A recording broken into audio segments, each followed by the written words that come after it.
Selamat datang teman-teman pencinta kuliner dan penggemar gizi.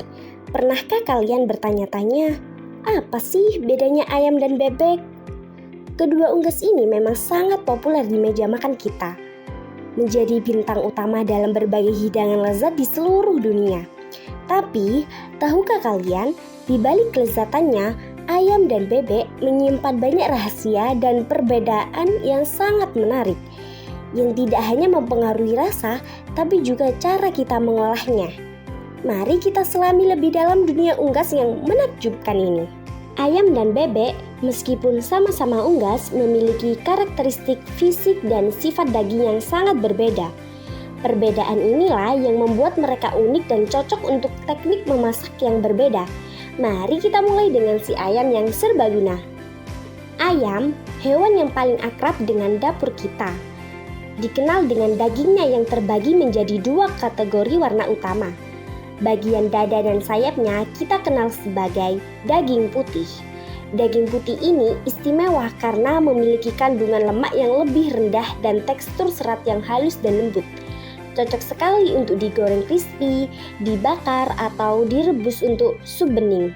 Nah, berbeda dengan dada, bagian paha ayam yang meliputi paha atas dan paha bawah kita sebut sebagai daging gelap.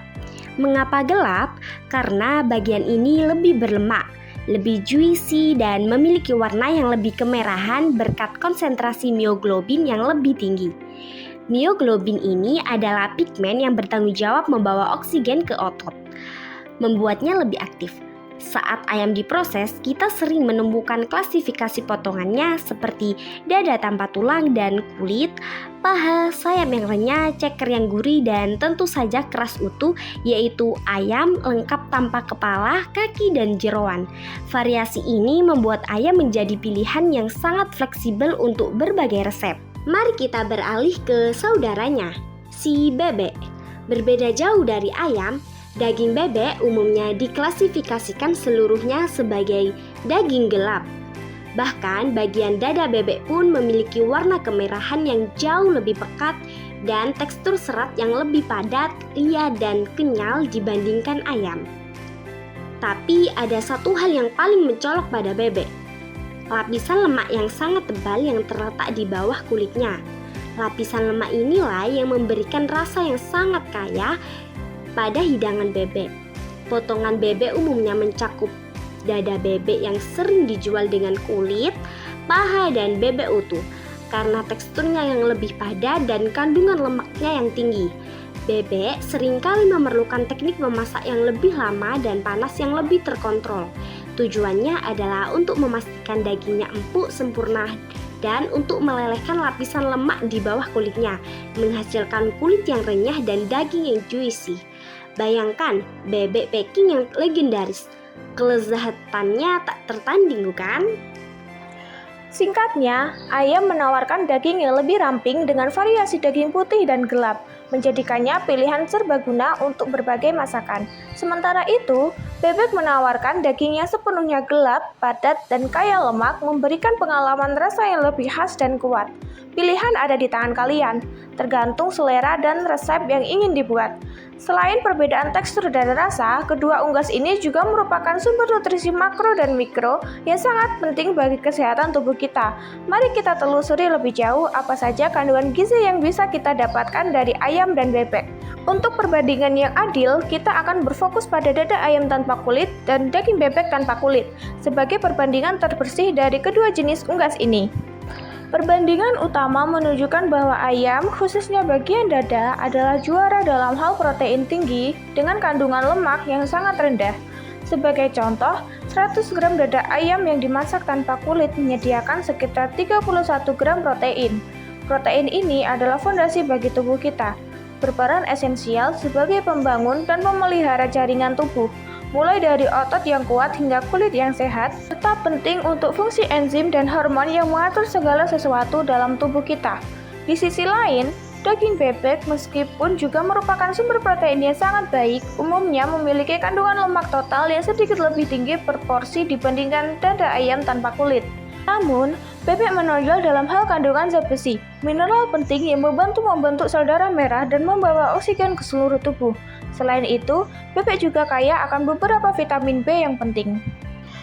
Baik ayam maupun bebek menyediakan mineral penting lainnya seperti selenium dan fosfor. Selenium berfungsi sebagai antioksidan kuat yang membantu melindungi sel-sel kita dari kerusakan akibat radikal bebas dan mendukung kesehatan tiroid. Sementara itu, fosfor sangat penting untuk kesehatan tulang dan gigi yang kuat, serta berperan krusial dalam produksi energi tubuh. Dari segi vitamin, buah unggas adalah sumber vitamin B kompleks yang sangat baik. Vitamin B ini memainkan peran fungsional utama dalam metabolisme energi, membantu tubuh mengubah makanan yang kita konsumsi menjadi energi yang dapat kita gunakan untuk beraktivitas. Ayam dikenal kaya akan niacin atau vitamin B3 dan vitamin B6, yang keduanya vital untuk fungsi saraf yang sehat dan produksi sel darah merah. Sementara itu, bebek seringkali mengandung kadar tiamin atau B1, riboflavin atau B2, dan B12 yang baik, yang semuanya mendukung sistem saraf yang sehat dan pembentukan DNA. Perlu dicatat juga bahwa kedua jenis daging ini mengandung kolesterol. Namun, asupan kolesterol ini harus dilihat dalam konteks total diet yang sehat dan seimbang. Secara keseluruhan, unggas menawarkan paket nutrisi yang komprehensif, mendukung mulai dari perbaikan sel hingga produksi energi harian kita. Setelah mengetahui manfaatnya, sekarang mari kita bicara tentang hal yang tak kalah penting, keamanan pangan. Daging unggas mentah adalah makanan yang sangat rentan dan pemahaman tentang penyebab kerusakannya adalah kunci untuk menjaga kita tetap aman dan sehat. Mengapa hal ini begitu penting? Karena unggas mentah, khususnya ayam, dapat membawa kuman penyebab penyakit bawaan makanan. Di banyak negara, termasuk Amerika Serikat, konsumsi ayam melampaui jenis daging lain. Meskipun ayam matang adalah pilihan nutrisi yang luar biasa, ayam mentah berpotensi terkontaminasi oleh kuman seperti Campylobacter, Salmonella, atau Clostridium perfringens. Penyebab utama kerusakan daging unggas berasal dari pertumbuhan cepat bakteri patogen. Bakteri seperti Salmonella dan Campylobacter dapat ditemukan secara alami pada daging unggas mentah. Bakteri jahat ini berkembang biak dengan sangat cepat ketika daging berada dalam zona bahaya suhu, yaitu antara 4 derajat Celcius hingga 60 derajat Celcius. Disinilah mereka bisa membuat kita sakit. Selain bakteri patogen, ada pula bakteri pembusuk yang menyebabkan perubahan yang dapat kita deteksi secara fisik, seperti timbulnya bau menyengat, asam, atau bahkan bau busuk yang tidak sedap. Daging juga bisa mengalami perubahan warna menjadi keabu-abuan atau kehijauan, serta tekstur yang menjadi sangat berlendir atau lengket. Tanda-tanda ini jelas menunjukkan bahwa daging sudah tidak layak konsumsi.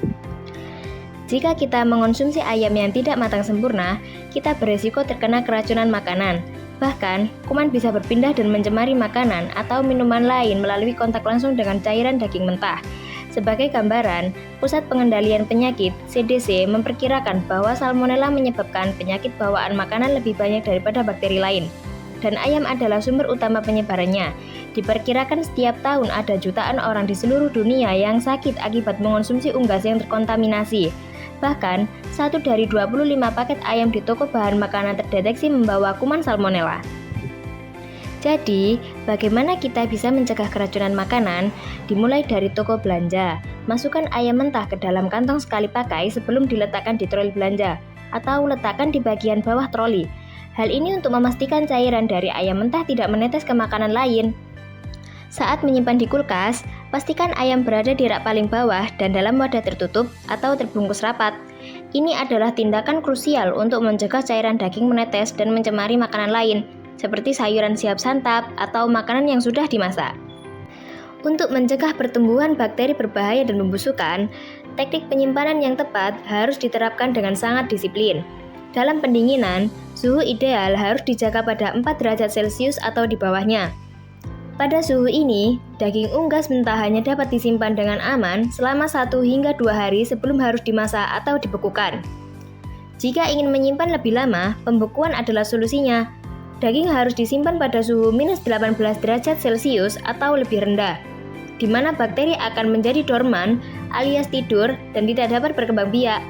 Pada suhu yang konstan, daging unggas utuh dapat bertahan sekitar 1 tahun, sementara potongan-potongan dapat bertahan hingga 9 bulan, meskipun kualitas terbaiknya akan bertahan lebih singkat. Terakhir, tips keamanan pangan yang ketat sangat penting saat menangani daging unggas mentah untuk mencegah kontaminasi silang. Kontaminasi silang adalah perpindahan bakteri berbahaya dari satu makanan ke makanan lain, dan ini bisa sangat berbahaya.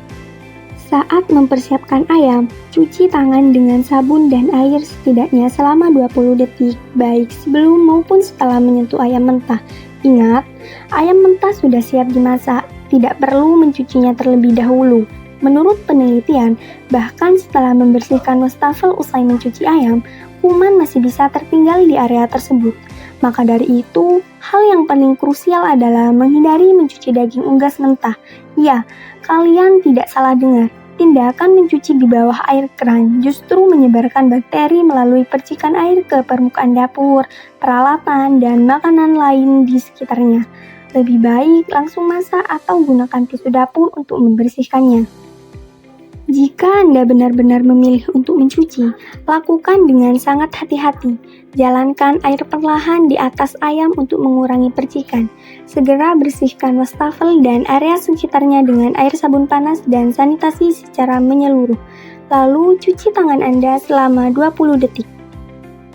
Selalu gunakan telenan yang terpisah untuk daging mentah.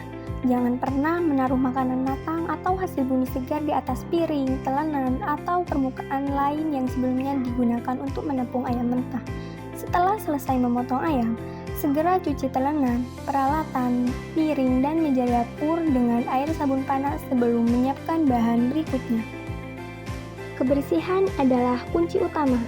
Saat memasak, pastikan untuk menggunakan termometer makanan.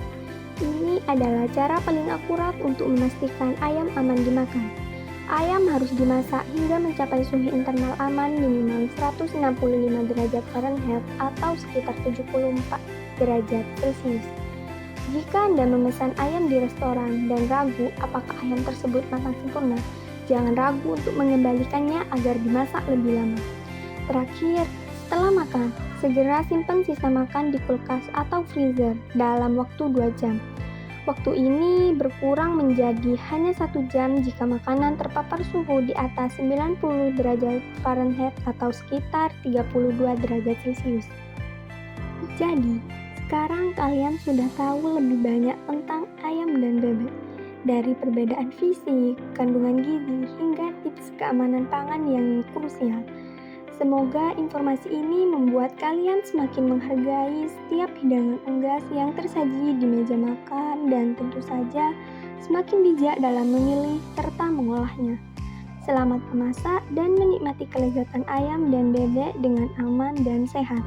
Sampai jumpa di episode edukasi berikutnya.